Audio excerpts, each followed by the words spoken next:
Tahukah kamu, ada satu orang di dunia ini yang performa investasinya bukan cuma bagus, tapi nyaris nggak masuk akal. Namanya adalah Jim Simons. Kalau kita ngomongin investor legendaris, biasanya orang langsung kepikiran Warren Buffett atau George Soros. Tapi yang menarik, justru ada satu nama yang performanya bahkan melampaui mereka semua. Dan ini bukan sedikit ya, pertumbuhan dana investasinya mencapai sekitar 400 juta %. Biar kebayang skalanya, coba bayangin, kamu punya uang 10 juta di tahun 1988, lalu kamu diamkan tanpa ditarik, tanpa diganggu. 30 tahun kemudian, di tahun 2018, uang itu berubah jadi sekitar 40 triliun rupiah. Iya, dari 10 juta jadi 40 triliun. Itu bukan sekedar untung besar, itu levelnya sudah untung sangat besar. Nah, yang bikin makin menarik, di antara semua investor dengan return tertinggi di dunia, Jim Simons ini satu-satunya yang bukan berasal dari dunia keuangan. Dia bukan analis saham, dia bukan ekonom, apalagi ahli telematika seperti orang ini. Dia adalah seorang profesor matematika. Nah, di titik ini biasanya muncul pertanyaan menarik. Di mana ceritanya seorang matematikawan bisa jadi trader paling sukses sepanjang sejarah? Jawabannya sederhana, tapi sekaligus dalam. Karena dia tidak bermain dengan cara yang sama seperti orang lain. Kalau investor tradisional mau beli saham, biasanya mereka akan melihat fundamental perusahaan. Mereka analisis laporan keuangan, mereka lihat manajemen, mereka mencoba merasa apakah perusahaan ini bakal sukses di masa depan atau tidak. Singkatnya, mereka masih mengandalkan intuisi manusia. Tapi Jim Simons beda. Sebagai seorang matematikawan, dia justru nggak terlalu percaya sama intuisi. Dia lebih percaya pada sesuatu yang bisa diukur, yaitu data dan algoritma. Sebelum kita masuk lebih dalam ke strateginya, kita kenalan dulu sebentar sama perjalanan hidupnya. Jim Simons lahir tahun 1938 di Amerika. Dari kecil, dia sudah jatuh cinta dengan matematika. Dia lulus S1 matematika di MIT University, lanjut S2 dan S3 di University of California, dan selesai di usia 23 tahun. Bayangin, umur 23 sudah doktor, dan ijazahnya pasti asli. Setelah itu, dia sempat mengajar di MIT dan Harvard. Lalu, karena kecerdasannya, dia direkrut oleh pemerintah Amerika untuk jadi pemecah kode saat Perang Dingin melawan Uni Soviet. Tapi, hidupnya nggak selalu mulus. Karena dia ikut protes Perang Vietnam, dia akhirnya dipecat. Setelah itu, dia jadi kepala Departemen Matematika di Stony Brook University. Dan di dunia matematika, dia bukan orang biasa. Penelitiannya bahkan mendapat penghargaan bergengsi. Tapi, ada satu hal yang terus mengganggu pikirannya. Sejak kecil, dia punya keinginan sederhana. Dia ingin jadi orang kaya, dan dia sadar menjadi profesor tidak akan membawanya ke sana. Akhirnya, di usia 40 tahun, usia yang buat banyak orang sudah terlambat mulai, dia mengambil keputusan besar. Dia keluar dari dunia akademik dan mulai membangun perusahaan investasi. Dari sinilah lahir Renaissance Technologies, dan disinilah legenda itu dimulai. Sekarang kita masuk ke pertanyaannya. Apa sebenarnya rahasia pendekatan Jim Simons? Jawabannya bukan trik rahasia yang disembunyikan. Justru cukup sederhana. Dia percaya bahwa pasar keuangan punya pola tersembunyi. Masalahnya, pola itu terlalu kompleks untuk dipahami manusia, tapi sangat cocok untuk dipahami oleh komputer. Jadi, alih-alih mengandalkan manusia, dia membangun sistem algoritma. Algoritma inilah yang akan menentukan kapan beli, kapan jual, tanpa campur tangan emosi.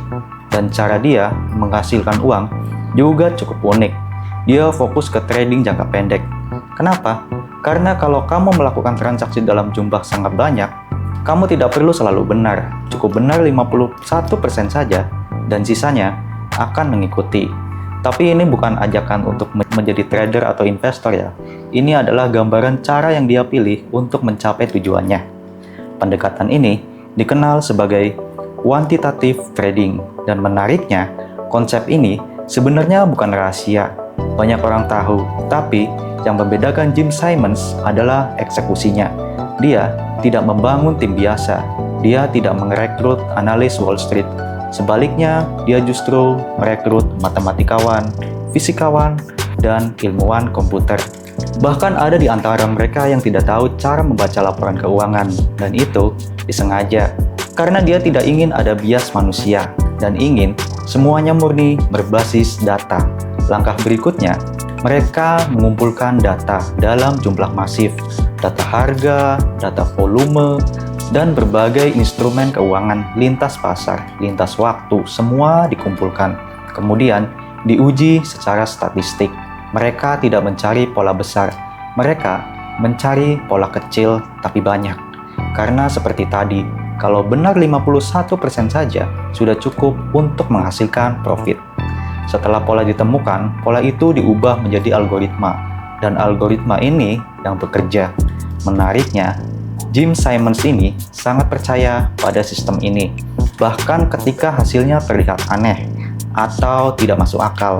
Selama tidak ada kesalahan di dalam sistem, dia tetap mengikuti keputusan algoritma. Kombinasi antara visi yang beda dan eksekusi yang sangat kuat membuat perusahaan tersebut jadi luar biasa sukses.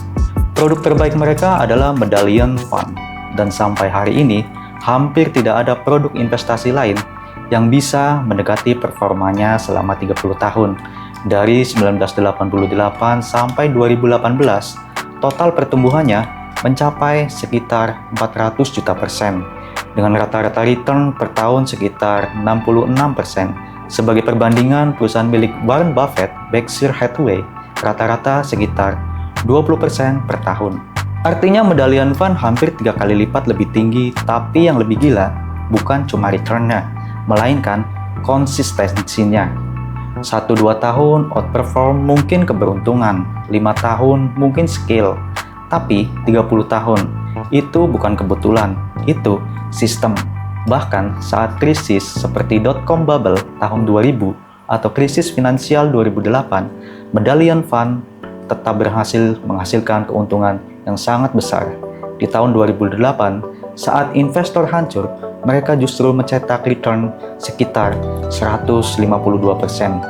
Kenapa bisa? Karena mereka tidak bergantung pada arah pasar, dan mereka trading dalam jangka yang sangat pendek. Mereka tidak peduli narasi, mereka hanya peduli probabilitas. Dengan performa seperti itu, tentu saja biayanya tidak murah. Biaya manajemen sekitar 5%, biaya performa sampai 44%, jauh di atas standar industri. Tapi tetap saja, investor mau masuk. Kenapa?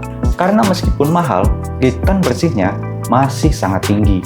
Rata-rata sekitar 39% per tahun setelah biaya dikurangi. Tapi, sejak awal tahun 2000-an, fund ini ditutup untuk investor luar. Sekarang, hanya internal saja yang bisa masuk.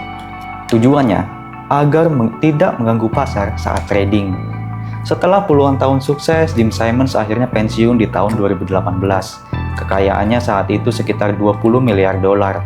Dan sejak itu, dia fokus ke filantropi melalui Simons Foundation. Dia menyumbangkan miliaran dolar untuk riset matematika, fisika, dan sains. Jadi, kalau kita rangkum, kesuksesan Jim Simons bukan karena keberuntungan, tapi karena dua hal. Yang pertama, visi yang berbeda, dan yang kedua, eksekusi yang luar biasa. Dia melihat pasar bukan sebagai cerita, tapi sebagai data. Dan dengan tim yang tepat, dia mengubah data itu menjadi mesin uang paling konsisten dalam sejarah. Dan mungkin dari cerita ini ada satu pelajaran yang cukup menarik.